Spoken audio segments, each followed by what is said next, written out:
American identity management is fundamentally fractured. The Real ID Act of 2005 was passed in response to September 11th. The goal of the act was to address the fact that hijackers were able to fraudulently obtain states' driver's license and thereby enable their heinous acts of terrorism. Congress decided that there needed to be security standards for states when it came to identity documents. 18 years later, approximately 52% of the American population possess a driver's license that is Real ID compliant. That means 48% do not. Only 4 states require Real ID, which leaves 46 states and 5 American territories that provide non-Real IDs as an option.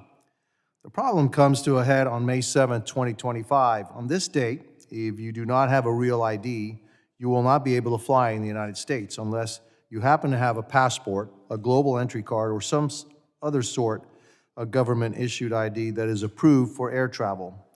Suffice it to say that May 7, 2025, we're going to encounter utter mayhem at our airports.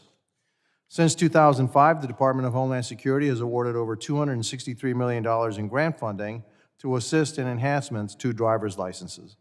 While this money has enabled individual states to update their processes, the Real ID efforts have come in behind schedule and over budget. While all states are now offering Real ID compliant licenses, there is more work to be done to raise awareness and Real ID adoption. Yesterday, I had the chance to meet with our Transportation Security Administration, which is now overseeing Real ID efforts given DHS headquarters mismanagement of this important initiative since the beginning. In 2020, TSA took over Real ID management, and Congress passed the Real ID Modernization Act, providing streamlined and innovative enhancements to Real ID requirements. Since then, the work has expanded and become somewhat more efficient. Furthermore, the TSA's identity management team has sought to look beyond physical identity documents and engage the digital realm, bringing together experts from the National Institute of Standards and Technology, technology companies, and banks to conceptualize the future of digital identity in the United States. I applaud these efforts, but I'm concerned that this is a bigger effort than just one agency and one department. It requires a whole-of-government approach and leadership from the highest levels. Sadly, every American knows somebody or has themselves been a victim of identity theft. This year alone, the Identity Theft Resource Center recorded more than 2,800 data breach notices, which include over 273 million individuals. Total financial losses for Americans is over $10 billion. The average cost for a U.S. driver's license on the black market is between $150 and $200. The average cost of a Social Security number is worth only a few pennies. In other words, Social Security numbers are easy to forge and not a very secure way to identify yourself. There's also a darker side to identity theft. The Identity Theft Resource Center reports that 16% of identity crime victims contemplated suicide the past year due to the impact of their stolen identity. Simply put, this issue is more than simply getting a driver's license. I firmly believe our current identity management challenges are solvable and provide us with an opportunity. However, it will require hard work.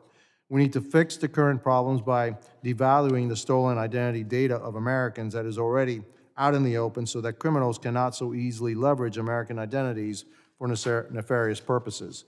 And we must take a hard look at how we can protect future American identity by providing new ways to prove that you are, in fact, who you say you are, such as new mobile driver's licenses that are digital counterpart to plastic ID cards and that can be used not only in person but also online.